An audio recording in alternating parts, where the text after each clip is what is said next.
प्रदेश में उद्योग को बढ़ावा देने को लेकर सरकार की ओर से आए दिन बड़े बड़े दावे किए जाते हैं, लेकिन सवाल ये कि सरकार के दावों में आखिर कितनी सच्चाई है।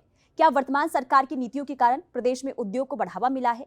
क्या अब नए उद्योग को सिंगल विंडो सिस्टम पर 45 दिन के अंदर क्लियरेंस मिल रहा है, जैसे कि सरकार की ओर से दावा किया जा रहा है? क्या नई उद्योग नीति से युवाओं को रोजगार मिलना आसान हुआ है? इन तमाम सवालों के जवाब आपको हमारी इस रिपोर्ट के जरिए दिखाते हैं।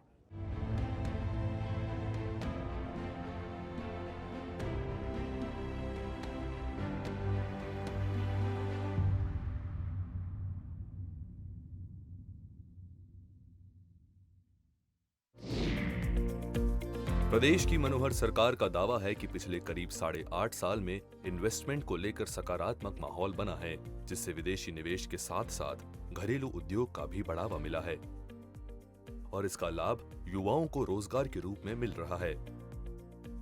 हमारे माननीय मनोहर लाल खट्टर जी, हमारे मुख्यमंत्री जी ने जो ये योजना शुरू की है, ये इसमें युवाओं की भागीदारी बढ़ेगी, क्योंकि आपको भी पता है, हमारे जैसे मैं सोना विधानसभा से आता हूँ, मैं सोना विधानसभा से आता हूँ, तो हमारे यहाँ काफ़ी वेयर हाउसेज हैं और काफ़ी सारी, तो उनकी एनओसी लेने में या सारी बड़ी समस्या होती है। हम इधर उधर काफ़ी सारे दफ्तरों में जाते हैं, धक्का मुक्की होती है। जो योजना मुख्यमंत्री जी ने शुरू की है, उससे ईजी टू अप्रोच हो जाएंगे सारे काम, और युवाओं की भागीदारी हमारे प्रदेश में काम के प्रति काफ़ी बढ़ेगी और युवाओं को अच्छा रोजगार मिलेगा। ये जो नई इंडस्ट्री योजना आई है, इससे जो कि मैं देख पा रहा हूँ कि एक ही छत के नीचे सभी सारे कार्य हो रहे हैं, नियमित समय में परमिशन मिल जाती है, और नई इंडस्ट्री जब लगेंगी तो युवाओं में रोजगार का अवसर होगा, युवाओं में बहुत खुशी है, जोश है। हरियाणा सरकार की जो इंडस्ट्री योजना है, ये बहुत बढ़िया है। इससे युवाओं में रोजगार के नए अवसर खुलेंगे। एक ही जगह आपको सब चीजें मिल जाएंगी, एक ही पोर्टल पे आपको सब कुछ मिल जाएगा। ये बेहतरीन है, ये योजना हरियाणा सरकार की बहुत बेहतरीन है। जब इंडस्ट्रीज लगेंगी तो युवाओं को रोजगार मिलेगा, बिल्कुल मिलेगा, और जब रोजगार मिलेगा तो उनका अब वो अपने बच्चों का लालन पोषण भी ढंग तरीके से कर पाएंगे। एक तरीके से देखा जाए, भारत से कुपोषण को कम हो सकता है इस नजरिए से, मेरा ये मानना है। वर्तमान की मनोहर सरकार का दावा है कि प्रदेश में उद्योग को बढ़ावा देने के लिए कई सराहनीय कदम उठाए गए हैं। मसलन कंपनियों को एक निश्चित समय में ऑनलाइन क्लियरेंस देनी हो, इंस्पेक्शन को कम करने की बात हो, इंस्पेक्टर राज खत्म करने की बात हो, या फिर कंस्ट्रक्शन के लिए परमिट देने की बात हो।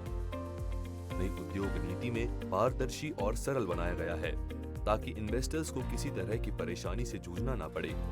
बता दें कि मनोहर राज से पहले उद्योग को लेकर कोई ठोस नीति नहीं बनाई गई थी, जिसका खामियाजा इन्वेस्टर्स को भुगतना पड़ता था। विभिन्न विभागों में दलालों और बिचौलियों का बोलबाला था, जिससे परेशान उद्योगपति निवेश करने से कतराने लगे थे। लेकिन अब मनोहर नीतियों की वजह से विभिन्न कंपनियों ने लाखों करोड़ों रुपए का निवेश किया है। आईटी उद्योग भी हमारे यहाँ गुरुग्राम के अंदर पर्याप्त मात्रा में है, लेकिन आज देश और दुनिया में उद्योग के नाते यदि आगे बढ़ेंगे तो आईटी उद्योग के बाद अगर कोई उद्योग आता है तो वो फार्मास्यूटिकल उद्योग ही आता है, दवा उद्योग ही आता है। लोगों को स्वास्थ्य की एक चिंता निश्चित रूप से अब होने लगी है। हेल्थ कॉन्शियस अब हर आदमी हो गया है, और वैसे भी कहा कि जो बेसिक नेसेसिटीज़ है आदमी की, उसमें रोटी, कपड़ा और मकान, शिक्षा, स्वास्थ्य और सम्मान, तो स्वास्थ्य भी जो है उसमें वन ऑफ द फैक्टर, और अब तो बहुत ज़्यादा कोरोना के इस कारण से बहुत एक महत्वपूर्ण विषय उभर करके आया है। हर व्यक्ति अब ये अपने स्वास्थ्य की चिंता करने लगा है, और जब स्वास्थ्य की चिंता करेगा तो निश्चित रूप से हेल्थ सर्विसेज में फार्मास्यूटिकल उद्योग इसका अपना एक महत्व है। और इसको जब हम ध्यान करते हैं तो अभी जो आप लोगों ने जिस विषय के ऊपर चर्चा आज की है, बल्क ड्रग की योजना, और इस बल्क ड्रग की योजना में अभी तक, क्योंकि हमारे यहाँ बहुत सी चीज़ें विदेश के ऊपर हम निर्भर होते थे, रॉ मटेरियल के ऊपर भी निर्भर होते थे। हालांकि दवाएं हमारे यहाँ पहले भी कम नहीं बनती हैं, पर्याप्त बनती हैं। 50% of the share of the world, ये आज भी हम उसमें एक प्रकार से कंट्रीब्यूट करते हैं। यानी अमेरिका जैसे देश का 40% की सप्लाई तो हमारे यहाँ से होती है, यूके जैसे देश की 25% ड्रग की सप्लाई वो हमारे यहाँ से होती है। लेकिन क्या इसमें हम और आगे बढ़ करके, क्योंकि हमारे यहाँ कोई टैलेंट की कमी नहीं है, हमारे जितने साइंटिस्ट हैं, इंजीनियर्स हैं, इन सब बातों का जैसे बताया अभी, उनकी कोई कमी नहीं है, लेकिन उनका हम उपयोग अपने यहाँ कर पाए ये हमारे जो एसेट्स हैं इनका उपयोग हम कर पाए, इसके लिए जो योजना बनाई जा रही है उसके अंदर निश्चित रूप से हरियाणा में हम आगे बढ़ने के लिए अपने आप को ऑफर करते हैं।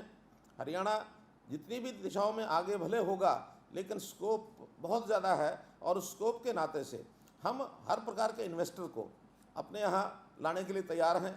रोज़गार के लिए देने के लिए शिक्षा ये हमारे यहाँ पर्याप्त है। जैसा बताया गया कि हमारे यहाँ 150 फार्मास्यूटिकल कॉलेजेस और इंस्टीट्यूशंस ये यहाँ हैं, अगर केवल फार्मेसी की मैं बात करता हूँ तो।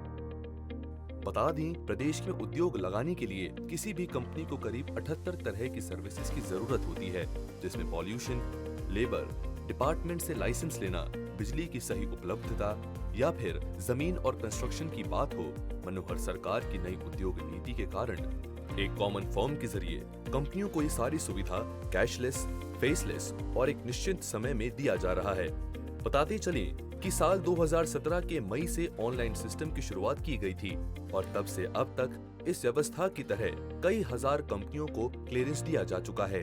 यही नहीं, सरकार के सफल प्रयासों की वजह से हर रोज सैकड़ों सर्विस रिक्वेस्ट ऑनलाइन पोर्टल पर आती हैं, जिससे एक निश्चित समय में डिपार्टमेंट की ओर से क्लियरेंस दिया जा रहा है। यही नहीं, सरकार की ओर से कंपनियों को डीम्ड क्लियरेंस देने की भी व्यवस्था की गई है, जिसके तहत अगर कोई डिपार्टमेंट किन्हीं कारणों से निवेशकों को 45 दिनों के अंदर क्लियरेंस नहीं दे पाता है, ऐसी स्थिति में विभाग की ओर से उसे डीम्ड क्लियरेंस दी जाती है। किसी भी प्रदेश के विकास में उद्योग अहम रोल अदा करता है।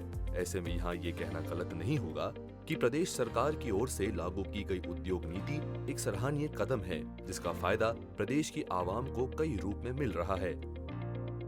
ब्यूरो रिपोर्ट, सूर्या समाचार।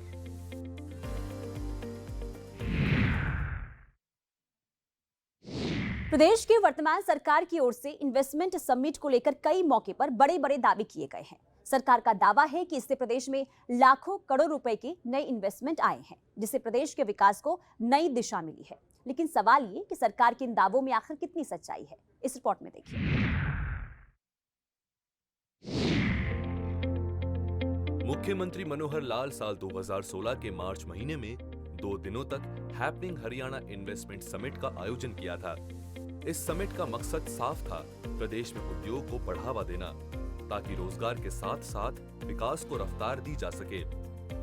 मुख्यमंत्री मनोहर लाल का दावा है कि उनकी सरकार अपनी सोच में कामयाब रही है। इन्वेस्टर्स की ओर से प्रदेश को उम्मीद से 5 गुना अधिक देने की घोषणा की गई। दरअसल शुरुआत में मनोहर सरकार को 1 लाख करोड़ रुपए के निवेश की उम्मीद थी, लेकिन निवेशकों ने 5.84 लाख करोड़ रुपए का निवेश करने की घोषणा की। साथ ही 357 MOU भी साइन हुए थे। गुरुग्राम में आयोजित इस इन्वेस्टमेंट समिट के बाद हरियाणा, राजस्थान, महाराष्ट्र और पंजाब जैसे राज्यों को कहीं पीछे छोड़ दिया था। हालांकि ये भी जानना जरूरी है कि कंपनियों की ओर इन्वेस्टमेंट की घोषणा एक बात है, इन्वेस्टमेंट करना दूसरी बात है। लेकिन मनोहर सरकार का मानना है कि बहुत सारी कंपनियों ने हरियाणा में इन्वेस्टमेंट किया है। उद्योग के लिए हमने जब से सरकार संभाली है, उद्योगपतियों को किस प्रकार से आकर्षित किया जाए ताकि हरियाणा उनका एक प्रेफरेंस डेस्टिनेशन बने, वो यहाँ आकर के जॉब लगाने के लिए उत्सुक हों। सबसे पहले इन्वेस्टर समिट किया। इन्वेस्टर समिट के अंदर 350 MOU, जिसमें लगभग 6 लाख करोड़ रुपए की इन्वेस्टमेंट का वायदा उन लोगों ने किया, जिसमें से लगभग 145 MOUs इस समय वो मैच्योर हो चुके हैं। या तो लाइसेंस उन्होंने ले लिए हैं, जमीनें ले ली हैं, इन्वेस्टमेंट करना शुरू कर दिया, उनकी बिल्डिंग, उनकी कंस्ट्रक्शन शुरू हो गई है, इंस्टॉलमेंट एस्टेब्लिशमेंट होनी शुरू हो गई है, और या फिर अभी पाइपलाइन में जो बाकी हैं उनसे भी बातचीत चल रही है। हर इंडस्ट्री के साथ हमने रिलेशनशिप मैनेजर लगाया कि आपने MOU किया, आप आइए हमारे यहाँ। कोई उनकी डिमांड होती है, कोई सब्सिडी होती है, किसी प्रकार का रियायत चाहिए, वो हम जो हमारे सरकारी पॉलिसी के अंतर हमारे दायरे में है उसके ऊपर हम काम कर रहे हैं। इसके लिए कुछ स्पेशल कंसेशंस एरिया वाइज भी दिए हमने कि जो हमारे ब्लॉक्स C और D है, हरियाणा के 4 प्रकार के block A, B, C, D। C और D ब्लॉक में प्राथमिकता हम देते हैं कि हरियाणा के युवक को आप एम्प्लॉयमेंट दीजिए। हम हर युवक के एम्प्लॉयमेंट के बदले 3000 रुपया महीना उस इंडस्ट्री को 3 साल तक देते रहेंगे, ताकि हम चाहते हैं केवल इंडस्ट्री गुरुग्राम, फरीदाबाद इसके आसपास न बनी रहे। ये इंडस्ट्री दूर दराज इलाकों में जहां भी इंडस्ट्री कम है उसमें भी जानी चाहिए ताकि वहां का युवक अपने रोजगार को अपने घर के आसपास ले सके। किसी भी प्रदेश में उद्योग को तभी बढ़ावा मिल सकता है जब वहां का इंफ्रास्ट्रक्चर मजबूत होगा, यानी बिजली, पानी, सड़क, इंटरनेट और जमीन देने की पॉलिसी दुरुस्त होगी। और ये बात मनोहर सरकार शुरुआत से जानती है। यही वजह है कि इंटरप्राइजेस इन्वेस्टमेंट प्रमोशन पॉलिसी 2015 में सीएम मनोहर लाल का focus is of doing business पर था। इस मौके पर पॉलिसी पेश करते हुए सीएम ने कहा था, प्रदेश में बढ़ते निवेश से लाखों युवाओं को रोजगार मिलेगा। और अब जबकि मनोहर सरकार अपने कार्यकाल के 8.5 साल पूरे कर चुकी है, ऐसे में सरकार का दावा है कि हजारों युवाओं को रोजगार मिला है। इस इन्वेस्टमेंट में मुख्य रूप से जो प्रोजेक्ट है ग्लोबल सिटी गुरुग्राम में 1080 एकड़ में ये ग्लोबल सिटी का एक निर्माण किया जाएगा। जमीन पहले से HSADC ने एक्वायर कर रखी है और एक आइकॉन जिसको कहना चाहिए एक सिटी ये एक बनेगी, सिटी विद इन सिटी जिसको कह सकते हैं। गुरुग्राम के अंतर्गत ही ये एक नई सिटी जो एक सिंगल जिसको एक प्लानिंग में सिंगल फेज प्लानिंग में जिसका एक किया गया उसका योजना बनाई गई है। यहाँ भी हम ग्लोबल सिटी को एक अंतर्राष्ट्रीय स्तर के लेवल की एक सिटी बनाएं। 13 कंपनियां उसके अंदर बहुत प्रमुख कंपनियां जो हैं वो वहाँ पर आई हैं। Dubai Investment, Sobha Realty, Danube Properties, Nakheel, DP World, Ellington Properties, Gulf Islamic Investment, Tabreed, Al Marjan Island, Al Hamra, डॉलंड्स प्रॉपर्टी, दामाक, EMIS। तो ऐसी 13 प्रमुख कंपनियां हैं जो डेवलपमेंट के नाते से। और दुबई अपने आप में जो रियल एस्टेट का काम है, हम में से जो लोग गए होंगे उनको मालूम होगा कि बहुत हाई क्लास हाई लेवल की बिल्डिंग्स वहाँ हैं। MR खास करके एक बहुत बड़ा डेवलपर वहाँ है। तो उस MR के जैसे हमारे गुरुग्राम में हम DLF कह सकते हैं, इस प्रकार का MR ग्रुप है। MR ग्रुप गुरुग्राम में भी काम कर रहा है। हरियाणा की मनोहर सरकार ने प्रदेश में उद्योग नीति को एक नई ऊंचाई देने के लिए समय समय पर विदेश का दौरा भी करते हैं और उद्योगपतियों को निवेश करने के लिए प्रेरित करते हैं। लेकिन यहाँ आपको सीएम मनोहर लाल से जुड़ी एक बेहद दिलचस्प जानकारी देते हैं। मुख्यमंत्री मनोहर लाल का जीवन इतनी सादगी भरा रहा है कि उनके पास सीएम बनने से पहले पासपोर्ट तक नहीं था। दरअसल मुख्यमंत्री मनोहर लाल कई बार इस बात को कह चुके हैं कि उन्हें बिल्कुल सादगी के साथ आवाम के बीच रहना पसंद है, गरीबों का खुद दर्द बांटना पसंद है। लेकिन सत्ता की बागडोर संभालने के बाद मुख्यमंत्री मनोहर लाल ने साल 2015 में पासपोर्ट बनाया और फिर पहली बार शिष्टमंडलों के साथ कनाडा और अमेरिका के दौरे पर गए। मुख्यमंत्री मनोहर लाल का दौरा निवेशकों को काफी प्रभावित किया और अब उसका लाभ आवाम को मिल रहा है। प्रदेश की वर्तमान सरकार अपने सधे हुए कदमों के साथ हरियाणा को आगे ले जाने में कोई कसर नहीं छोड़ना चाहती है। लेकिन यहाँ ये देखना भी अहम होगा कि आने वाले वक्त में सरकार की ओर से उठाए गए कदमों का जनता पर कितना असर पड़ता है। ब्यूरो रिपोर्ट, सूर्या समाचार।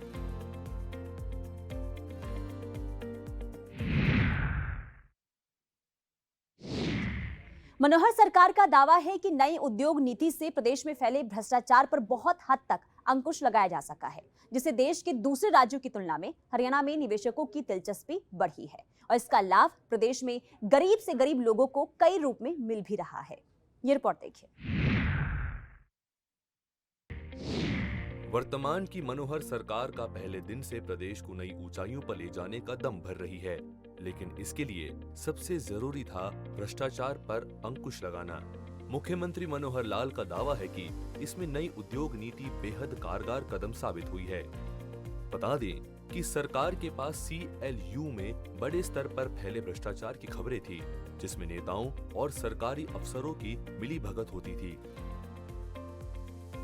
लेकिन अपने लक्ष्य की ओर आगे बढ़ते हुए मनोहर सरकार ने मेक इन इंडिया की थीम पर अपनी महत्वाकांक्षी नीति के जरिए हरियाणा के औद्योगिक विकास का रोड मैप तैयार किया है, जिसमें भ्रष्टाचार पर अंकुश लगाने के साथ प्रदेश में निवेश और रोजगार बढ़ाने पर फोकस किया गया है। यानी कुल मिलाकर इस नीति का मकसद इज ऑफ डूइंग बिजनेस एवं जीरो डिफेक्ट और जीरो इफेक्ट रखा गया है।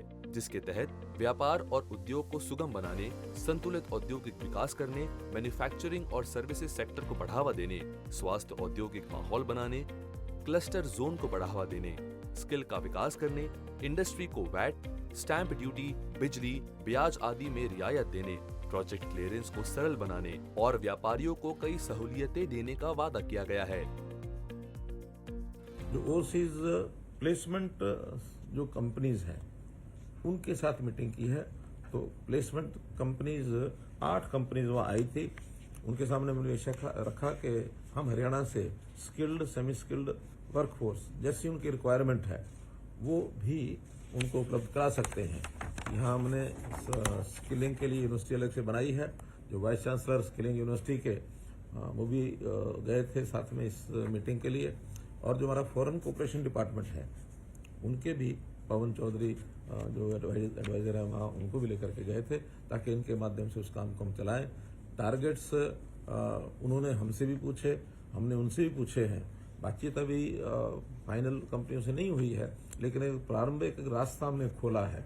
हमने अपनी ओर से 1 लाख नौजवानों की ऐसी संख्या रखी है कि हम देश के, दुनिया के विभिन्न देशों में 1 लाख लोगों को भेजने की अपनी स्किलिंग की तैयारी कर सकते हैं, चाहे वो स्किल यूनिवर्सिटी के माध्यम से हो, चाहे हरियाणा स्किल डेवलपमेंट जो मिशन है हमारा उसके माध्यम से हो, या वो कंपनियां स्वयं भी अपनी स्किलिंग के सेंटर्स यहाँ खोल सकती हैं। हम उनको फैसिलिटेट करेंगे ताकि हमारे नौजवान पढ़ाई लिखाई करके टेक्निकल जो खास करके ITI ट्रेंड ऐसे बच्चे हैं, नौजवान हैं, वो वहाँ की इंडस्ट्री के लिए जा सकते हैं। रियल एस्टेट डेवलपमेंट में भी वहाँ पर जो आवश्यकता होती है, मेसन्स की, टाइल के जो लगाने वाले लोग हैं, इलेक्ट्रीशियंस हैं, इस प्रकार के जो लोग हैं उनकी ट्रेनिंग करा करके वहाँ भेज सकते हैं। बता दें कि हरियाणा का अहम मुकाबला दिल्ली, पंजाब और राजस्थान जैसे राज्यों से है और यही कारण है कि उद्योग नीति में पड़ोसी राज्य की नीति का भी विशेष ध्यान रखा गया है। इज ऑफ डूइंग बिजनेस के लिए कई नए प्रावधान भी शामिल किए गए हैं। सभी प्रोजेक्ट के अप्रूवल के लिए 45 दिनों की समय सीमा तय की गई है। उद्योग विभाग के मुताबिक नई पॉलिसी के साथ हरियाणा की कोशिश न सिर्फ उद्योगों के पलायन को रोकने की है, बल्कि रणनीतिक रूप से पड़ोसी राज्य के उद्योगों को अपने राज्य में आकर्षित करने की भी है। दिल्ली और NCR के उद्योगों को आकर्षित करने के लिए कुंडली, मानेसर, पलवल इंडस्ट्रियल कॉरिडोर पर IT, इलेक्ट्रॉनिक, फार्मा और मेडिकल क्षेत्र की कंपनियों को रियायत दी जा रही है। यूपी से सटे फरीदाबाद और पलवल में भी engineering, footwear and food processing industry को स्थापित करने की कोशिश जारी है। साथ ही पंजाब सीमा से सटे जिलों में इंजीनियरिंग, ऑटो पार्ट और लेदर गुड्स से जुड़े उद्योगों को बसाने पर जोर दिया जा रहा है। इसके अलावा राजस्थान की ओर आकर्षित हो रही मेटल इंडस्ट्री के लिए रेवाड़ी में इंफ्रास्ट्रक्चर विकास पर जोर दिया गया है। हमने एक निवेशक उनका जो सम्मेलन किया था उसमें भी बहुत बड़े बड़े लोगों ने आकर के इच्छा अपनी व्यक्त की कि हम यहाँ हरियाणा में निवेश करना चाहते हैं। और उसके पीछे की जो एक मुख्य कारण था कि हमने ईज ऑफ डूइंग बिजनेस इसके ऊपर काम किया। हरियाणा 2014 में 14वें स्थान पर था ईज ऑफ डूइंग बिजनेस में। हमने उस पर काम किया। हमारे ब्यूरोक्रेट्स ने बहुत अच्छे लोग हैं उसमें, उन्होंने सबने काम किया मिल करके। 17 विभागों की सब जितनी भी परमिशंस हैं, लाइसेंस की क्लियरेंसेज हैं, वो सब एक छत के नीचे टाइम बाउंड मैनर में 45 दिन के अंदर अंदर डीम्ड क्लियरेंस मिलेगी। ये हमने उद्योगपति को, एंटरप्रेन्योर को भरोसा दिया, जिसमें से उसने कहा कि हाँ, हम हरियाणा में आकर के काम करना चाहते हैं, हरियाणा में निवेश करना चाहते हैं। हरियाणा बहुत दृष्टि से इसका ज्योग्राफिकल जो हमारी जो हरियाणा की लोकेशन है ये भी हमको लाभ दे रही है। दिल्ली को 3 तरफ हम घेरते हैं, दिल्ली के निकट होने के कारण से हमको एक उसका बेनिफिट भी है। तो इस प्रकार से उद्योग को भी हम आगे बढ़ा रहे हैं, किसान को आगे बढ़ा रहे हैं, युवा को रोजगार के नाते आगे बढ़ा रहे हैं, और स्कीम्स में जिस भी समस्या के हल करने के लिए हमको जो भी ध्यान में आता है उसकी नई नई स्कीमें बना रहे हैं। और इन सबको IT प्लेटफॉर्म के साथ जोड़ करके, क्योंकि करप्शन में एक बड़ा फैक्टर होता है ह्यूमन इंटरफेस।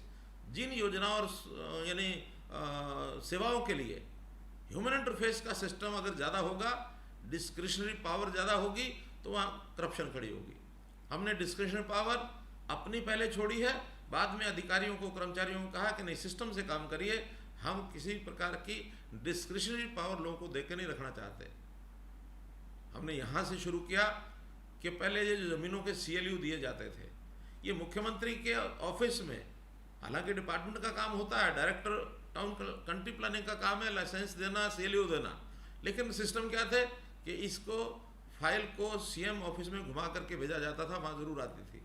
हमने 1 नवंबर 2016 को आते ही ये तय किया कि नहीं, अब ये फाइलें CM ऑफिस में नहीं आएंगी। अगर कोई गलत बात होगी तो हम डायरेक्टर टाउन कंट्री प्लानिंग को जिम्मेवार मानेंगे, उसका काम है उसको देना, लाइसेंस देना, नियमों के हिसाब से देना है। हमको ये रेकरेंस ऑफ फाइल, ये इस नाते से यहाँ नहीं चाहिए, छोड़ दी डिसीजन पावर। मनोहर सरकार अपनी उद्योग नीति के जरिए प्रदेश को एक नई ऊंचाई देने में सफल साबित हो रही है। बावजूद मनोहर सरकार की ओर से अभी आवाम के हित में बहुत कुछ किया जाना बाकी है, जिससे आम लोगों को फायदा पहुंचाया जा सके। ब्यूरो रिपोर्ट, सूर्या समाचार।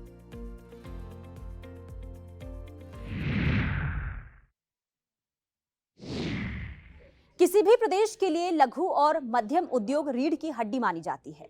ऐसे में प्रदेश की मनोहर सरकार का दावा है कि इन उद्योगों को बढ़ावा देने के लिए कई सराहनीय कदम भी उठाए गए हैं। ये रिपोर्ट किसी भी प्रदेश के विकास के लिए लघु और मध्यम उद्योग को बढ़ावा दिया जाना बेहद जरूरी है।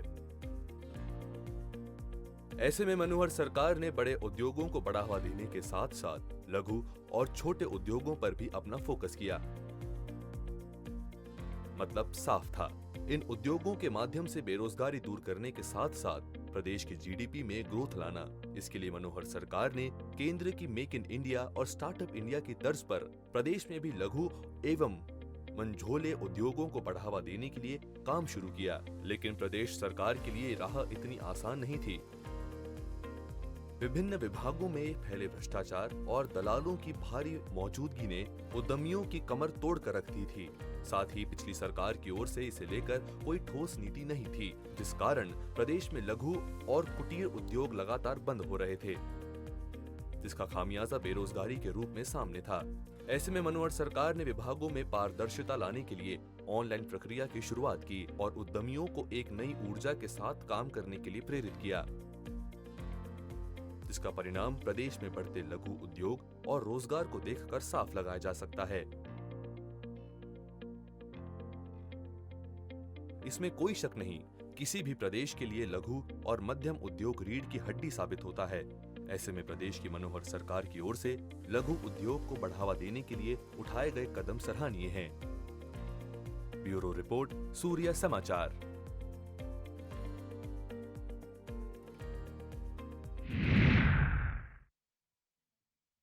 तो विकासशील हरियाणा के जरिए आपने देखा कि कैसे मनोहर राज में नए उद्योग को बढ़ावा दिया जा रहा है, जिससे प्रदेश खुशहाली की ओर बढ़ सके। हमारे साथ फिलहाल इतना ही। दीजिए इजाजत। नमस्कार।